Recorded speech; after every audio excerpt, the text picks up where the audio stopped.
परिवर्तन ही संसार का नियम है। हमें परिवर्तन के साथ खुद को भी चेंज करना चाहिए और हमारे आसपास जो भी परिवर्तन हो रहे हैं ना, उसके साथ साथ हमें खुद को मॉडिफाई भी करना चाहिए।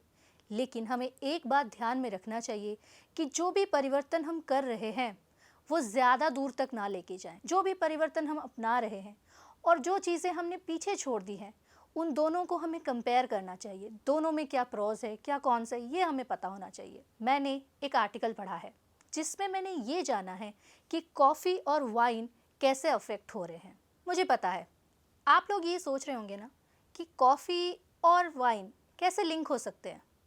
मैं समझाती हूँ। एंड्रिया इली जो कि सीईओ हैं अपने प्रीमियम कॉफ़ी कंपनी के, जो उनका नहीं, उनके फैमिली में जनरेशन से चलता आ रहा है।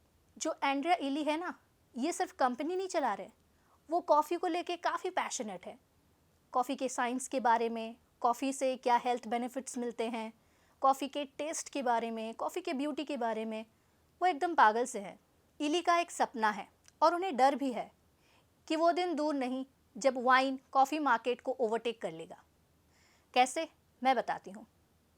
वाइन का ना मार्केटिंग इतना करना नहीं पड़ता, फिर भी उसके सेलिंग में ज़्यादा इफ़ेक्ट नहीं होता, लेकिन कॉफ़ी का टाइम टू टाइम मार्केटिंग करना पड़ता है। इली का जो सपना है वो ये है कि एक टाइम ऐसा आएगा जब सारे लोग कॉफ़ी के बारे में डिस्कस करते होंगे। कॉफ़ी कैसे आ रहा है, कहाँ से आ रहा है, कॉफ़ी जो लोग उगा रहे हैं, जो किसान हैं, जो ग्रोअर्स हैं, उन्हें कॉफ़ी के बारे में पूरी नॉलेज होगी। जो कस्टमर्स हैं उन्हें भी कॉफ़ी के बारे में पूरा नॉलेज होगा, ताकि वो अच्छे से अपना पे कर सके। वो कौन सा कॉफ़ी ले रहे हैं उसके हिसाब से वो पे कर सके। और ग्रोअर को भी पता होगा कि मैंने जो ग्रो किया है, जिस लेवल का कॉफ़ी मैंने ग्रो किया है, उस लेवल से मुझे पैसा मिल रहा है। ये इली का सपना है कि ऐसा एक दिन आएगा जब ट्रांसपेरेंसी होगा कस्टमर में, ब्लेंडर्स में, बारिस्टास में और ग्रोअर्स में। लेकिन अभी का जो कॉफ़ी मार्केट है ना, ये इस आइडिया के पूरी तरह विपरीत है। कहाँ इली सोचते हैं कि उनकी सोच के हिसाब से सब में ट्रांसपेरेंसी होना चाहिए, ग्रोअर से लेके कस्टमर्स तक। लेकिन आज के कॉफ़ी मार्केट में ग्रोअर को पता नहीं वो क्या उगा रहा है, कस्टमर को पता नहीं वो किस लेवल का कॉफ़ी इनटेक कर रहा है। ग्रोअर जो है वो अपने जनरेशन दर जनरेशन जो ग्रो कर रहा है वही चला रहा है। उसे अंदाज़ा नहीं है कि उसका कॉफ़ी ए ग्रेड का है या डी ग्रेड का है। कस्टमर्स को भी अंदाज़ा नहीं है कि वो कौन से ब्रांड का कॉफ़ी इनटेक कर रहे हैं।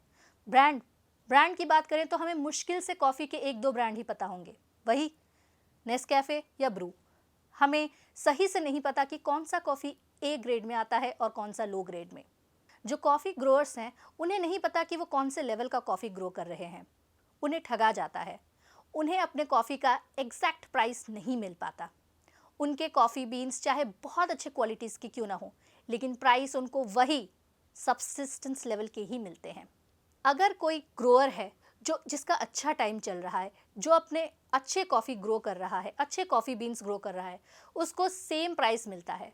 और अगर कोई ग्रोअर है जिसके कॉफ़ीज़ बहुत ही मिनिमम लेवल के हैं, बहुत ही लो क्वालिटीज़ के हैं, उसको भी सेम प्राइस पे किया जाता है। और ये जो प्रॉब्लम है ना, हाई क्वालिटी और लो क्वालिटी कॉफ़ी बीन्स का, ये ग्रोअर तो फेस करता ही है, साथ ही साथ कंज्यूमर भी फेस करता है, क्योंकि कंज्यूमर भी सेम प्राइस पे करता है ए ग्रेड कॉफ़ी के लिए और डी ग्रेड कॉफ़ी के लिए, क्योंकि कंज्यूमर को कोई आइडिया नहीं कि उसे कौन सा लेवल का कॉफ़ी पिलाया जा रहा है।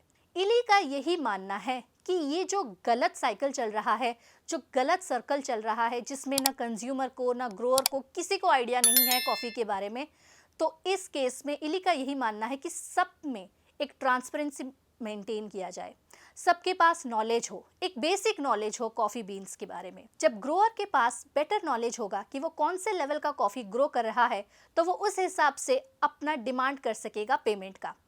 उसी हिसाब से जब ग्रोअर्स से रोस्टर्स खरीदेंगे तो वो हाई पे करके खरीदेंगे, और रोस्टर्स अपने कस्टमर्स को भी उसी हिसाब से पे करने को बोलेंगे। अगर वो अपने कस्टमर्स को अच्छा क्वालिटी का कॉफ़ी दे रहे हैं तो वो अच्छे पेमेंट लेंगे। जब कस्टमर सर्व किए गए कॉफ़ी के हिसाब से पे करने लगेंगे तो उसी हिसाब से चेन में कस्टमर से रोस्टर तक, रोस्टर से ग्रोअर्स तक पेमेंट हाइक होता जाएगा। इवेंचुअली जो ग्रोअर है उसे अपना सटीक पेमेंट मिल पाएगा। इस संदर्भ में बहुत सारे डिस्कशंस हुए हैं और ये पाया गया है कि कॉफ़ी मार्केट में एक थर्ड वेव आने वाला है जो कि कॉफ़ी मार्केट को ट्रांसफॉर्म करने वाला है। पहला वेव तब आया था जब मैक्सवेल हाउस और फ्लॉजर्स ने कॉफ़ी को एक बहुत बड़ा कमोडिटी बना दिया था। सेकेंड वेव तब आया जब स्टारबक्स आया। स्टारबक्स ने कॉफ़ी तो वही सर्व किया, लेकिन उसने कॉफ़ी के प्राइसेस बहुत बढ़ा दिए और ब्रांड के नाम पे यूथ में स्टारबक्स छा गया। स्टारबक्स के जैसे ही ऐसे बहुत सारे रोस्टर्स इमर्ज होने लगे जो अपना खुद का ब्रांड बनाने लगे और कॉफ़ी बीन्स तो वही थे, लेकिन उन्होंने उसे हाई प्राइस में बेचना शुरू कर दिया। और अब ये बिलीव किया जा रहा है कि जो थर्ड वेव आएगा ना, उसमें क्या चेंजेस आएगा? उसमें यही चेंजेस आएगा कि अब जब हम कॉफ़ी बेचेंगे तो हम उसके साथ एक स्टोरी भी बेचेंगे कि ये जो कॉफ़ी है ये यहाँ से क्यूबा से बन के आया, ये उस फार्मर से बन के आया जो वहाँ रहता है, जो गरीब है, ये है, वो है। अब कॉफ़ी के साथ एक स्टोरी भी बेची जाएगी। मार्केटिंग स्ट्रैटेजी, क्योंकि आजकल का जो कॉफ़ी का फैशन चल रहा है, नेस्प्रेसो, के कप्स, इसमें क्या हो रहा है? कॉफ़ी वही है, क्वांटिटी वही है, बस जो रोस्टर है वो वैरायटीज़ लाते हैं कॉफ़ी के नाम में या कुछ डिज़ाइंस में, जिससे उन्हें तो काफ़ी मुनाफा होता है, लेकिन जो ग्रोअर है उसे कोई भी मुनाफा नहीं होता। ये जो भी चल रहा है थर्ड वेव के बारे में कि अभी फार्मर का एक स्टोरी आएगा कॉफ़ी के साथ, ये जो भी चल रहा है, इली ये सब नहीं चाहते। इली चाहते हैं एक इनोवेशन, इली चाहते हैं ट्रांसपेरेंसी, इली चाहते हैं कि जो ग्रोअर है और जो कस्टमर है दोनों के बीच में ट्रांसपेरेंसी होना चाहिए। ग्रोअर के पास पूरी तरह नॉलेज होना चाहिए कि वो क्या ग्रो कर रहा है और कस्टमर के पास पूरी नॉलेज होना चाहिए कि वो कौन से लेवल का, कौन से ब्रांड का कॉफ़ी इनटेक कर रहा है। एंड्रिया इली का यही मानना है कि कॉफ़ी के ब्रांड को बढ़ाने में, कॉफ़ी के वैल्यू को बढ़ाने में उसकी क्वालिटी पे हमें ज़्यादा ध्यान देना चाहिए रैदर देन अदर पैरामीटर्स। हमें ये नहीं देखना चाहिए कि हम कॉफ़ी को कितने अच्छे से बेच सकते हैं, रैदर हमें देखना चाहिए कि हम कौन से क्वालिटी का कॉफ़ी बेच रहे हैं या कौन से क्वालिटी का कॉफ़ी इनटेक कर रहे हैं।